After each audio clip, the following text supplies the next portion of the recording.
I think that you should be going to more baseball games. There, I said it.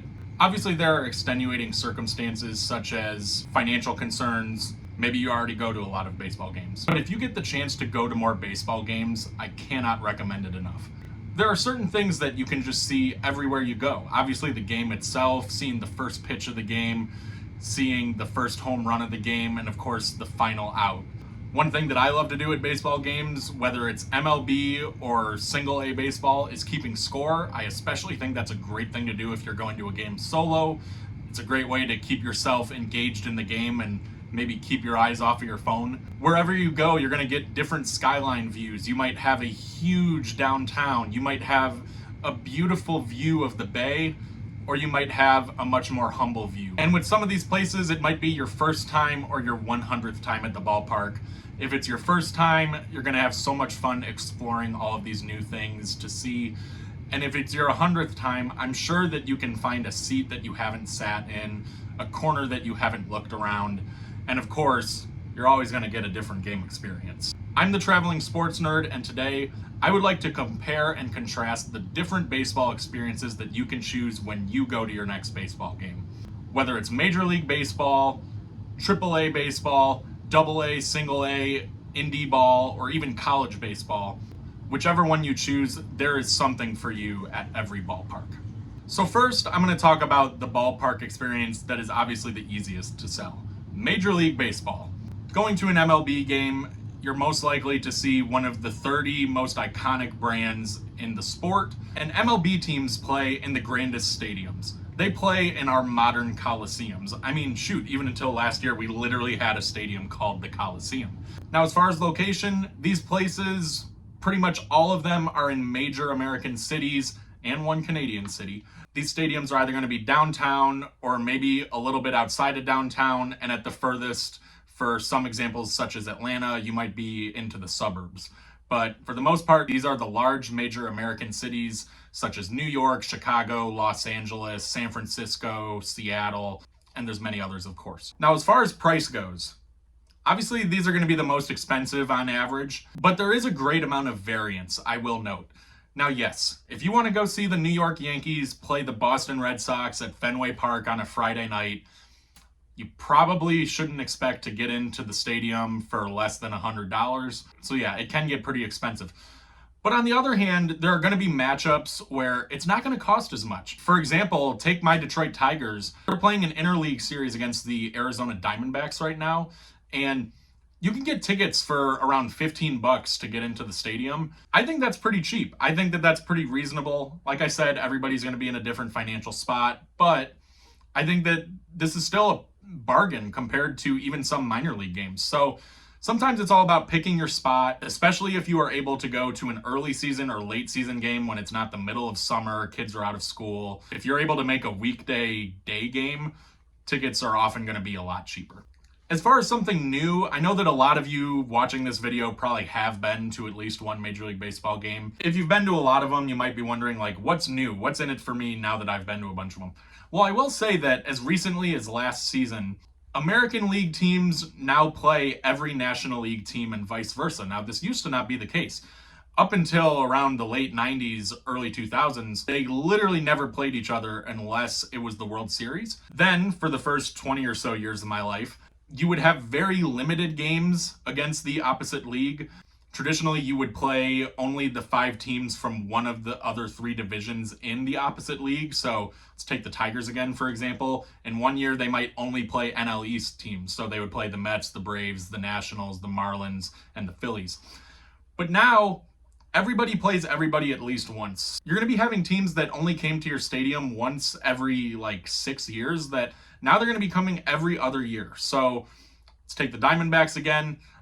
Arizona is in town playing Detroit. Next year, Detroit will go to Arizona, and then it'll go back and forth every other year. At the very least, check out to see if you have some newer opponents coming to your ballpark, because you might be able to see some matchups that you weren't really able to see all that often in the past. Now let's talk about AAA baseball, the highest level of minor league baseball in the United States. The first thing I'll talk about is price. The price does go down a little bit. I would say that there are some places where they're still pretty comparable in price to Major League Baseball.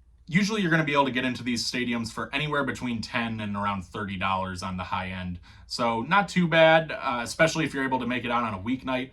Minor League Baseball as a whole traditionally plays 6 days a week, Tuesday through Sunday, and they often play at least one weekday day game. AAA baseball has a really interesting variance in their cities. Some of the cities I've personally been to, such as Indianapolis and Oklahoma City, host AAA baseball, and yet they host major league teams in other sports, such as the Oklahoma City Thunder, the Indiana Pacers.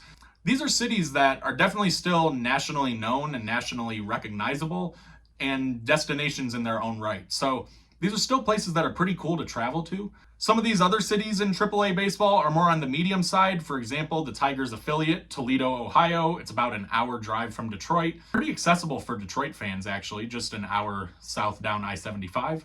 And I think that variance is what makes AAA baseball kind of feel unique. If you go to a AAA baseball game, you're often going to have a preview of the players who are on the cusp of making the majors. You have an interesting variance between players who just aren't good enough yet, or they may not ever make it up to the majors, or their time might be brief. You're going to have some Major League Baseball players who are doing a stint down in the minors. I know Kerry Carpenter for the Tigers, he was doing an injury rehab stint with Toledo. So it's kind of cool if you're able to see your favorite MLB team's minor league affiliate. You can see some players who you might have already seen play in the majors. I know that when I've been doing my vlogs, Spencer Torkelson showed up in both my Detroit Tigers video and my Toledo Mud Hens video, as he was playing for both of them at the times that I saw their games. You've got really fun names in AAA baseball. I feel like this is going to be a theme throughout the minor leagues. Oklahoma City just rebranded to the Comets, and I think that's a really fun logo and color scheme. I got a hat at their game that I've worn to a bunch of different sporting events in the past couple months because I just love the hat so much. Toledo Mud Hens, I think, is a fantastic AAA name. Obviously, you've got the iconic Durham Bulls. So there's some really cool brands in AAA baseball as well. And as far as the ballparks themselves, these are actually still going to be pretty big ballparks. Now, I'd say the biggest difference between AAA and Major League Baseball is that MLB, you usually have like at least 3 decks in the infield, and then sometimes you'll even have some in the outfield. AAA baseball is usually not going to be all that much seating in the outfield. Maybe you'll have a hill or just one tier of seats. But usually the grandstand in the infield is going to be at least 2 decks. It does still have a pretty big time feel. And when these parks are filled, like it was when I was in Indianapolis a few weeks ago, it really packs a punch and it's really a great time. Now let's talk about AA and single A baseball. I haven't done a whole lot of these games, so that's why I'm combining them into one category here. Gonna be some variance, especially since it's 2 different levels of baseball here. As far as location goes, you're gonna have some medium cities and some suburbs. So what do I mean by medium cities? To me, a medium city would be a place like Knoxville, Tennessee, where they have the Knoxville Smokies. Lansing, Michigan, where they have the Lansing Lugnuts. Places where they might not have national recognition, but they're still pretty big cities within their states. And then on the other hand, you have suburbs. So for example, let's look at the Lake County Captains, the high A affiliate of the Cleveland Guardians. They play within the Cleveland Metro. So what's cool about that is if you're a Cleveland Guardians fan, you can see these minor league prospects of your organization literally within your metro area, which is very cool. Now, as far as the structure of the ballparks go, you're gonna have a little bit more size variance. For example, the Knoxville Smokies, they play in a brand new stadium in downtown Knoxville this season. Their ballpark feels pretty big. It almost feels like it could be a AAA ballpark.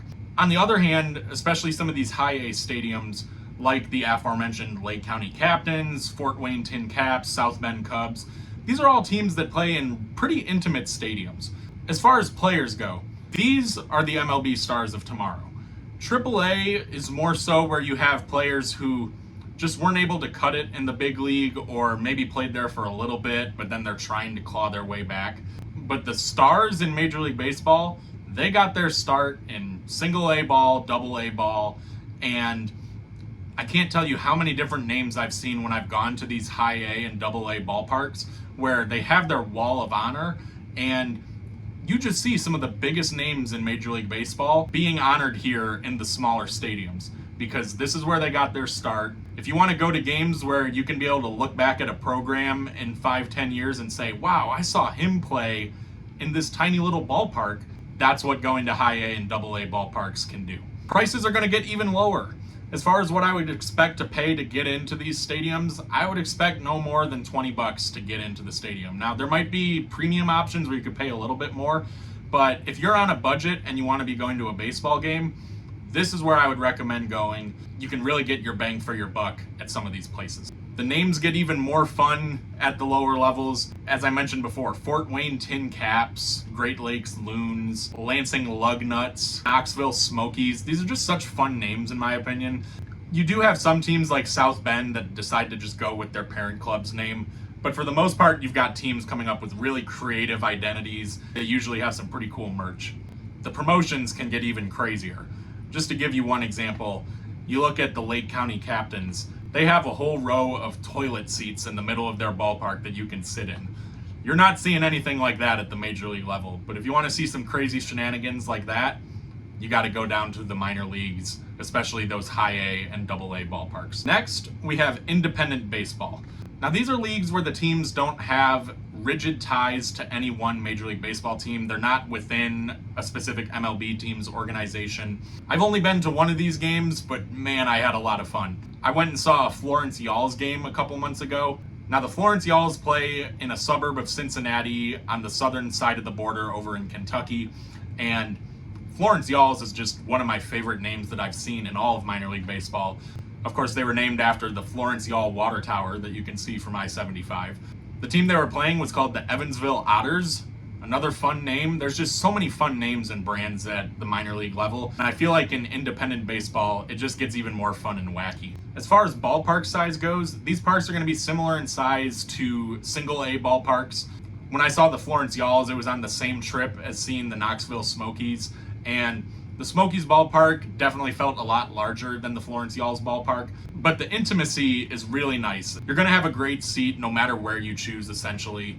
As far as locations go with independent baseball, you're primarily going to be looking at smaller cities like Evansville or cities that are honestly within metro areas of major league teams already.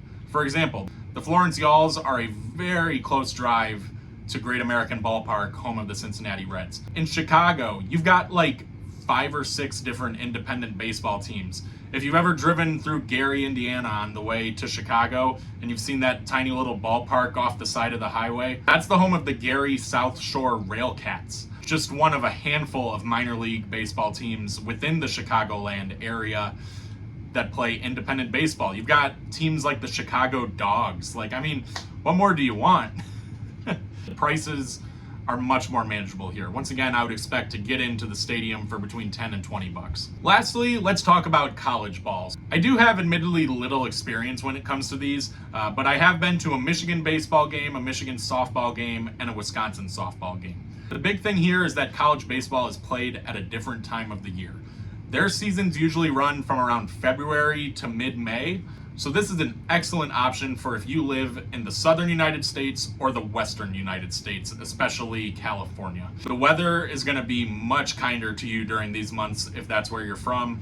And it's clear in the size of the ballparks and the fan bases that this is the case. I've never been to a college baseball game in the South, but I've seen the playoff games on TV at places like Arkansas and LSU and Mississippi State.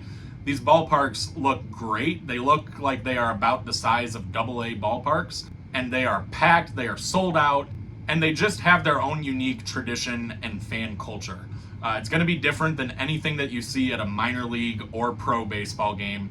And so even though I don't have experience with those southern college baseball games, they still look like a ton of fun, and I would recommend them if you're able to go. Now, as far as experiences that I can speak of, going to a northern college baseball or college softball game, I would recommend this for you if you are really fiending for baseball and it's like March and you want to go to more baseball games, but you're not in Florida for spring training. This is great for you. The Michigan baseball game I went to was in the middle of March and it was so cold. It was so cold. But I will say, admission to the baseball game was free, which was awesome. Love free baseball.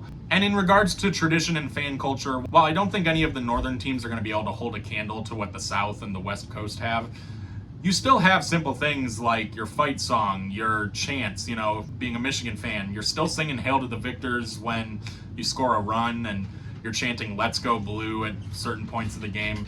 And stuff like that is really fun and makes it stand out as a unique experience compared to the other leagues. So just to do a quick review here, MLB baseball is for you if you want the best of the best, the biggest brands in the sport, and you want the modern coliseums of the 21st century. AAA baseball is best if you still want basically a major league experience, but maybe you don't live near a major league baseball team, or maybe you are near a major league baseball team, but you want to be able to see those guys who are just on the cusp of major league baseball. Maybe you also want to see some fun brands and promotions too. AA and single A baseball is going to be best for those of you who live in some of those smaller cities, or maybe you live in a suburb of one of your major league teams and you want to be able to see the stars of tomorrow. Independent baseball is for you if you want to just see some of the most fun and unique brands, and you want to see baseball that isn't necessarily about guys who are going to play for a different team in a few years. This is just teams who are playing to be the best in their league. And college baseball is great for you, especially if you live in the South or in the West, and you have a huge devotion to your favorite college team. Thank you so much for watching. If you enjoyed this video, please give a like and consider subscribing to the channel. Let me know who your favorite team is and where your favorite ballpark to attend is. I'm the Traveling Sports Nerd, and I will see you next time.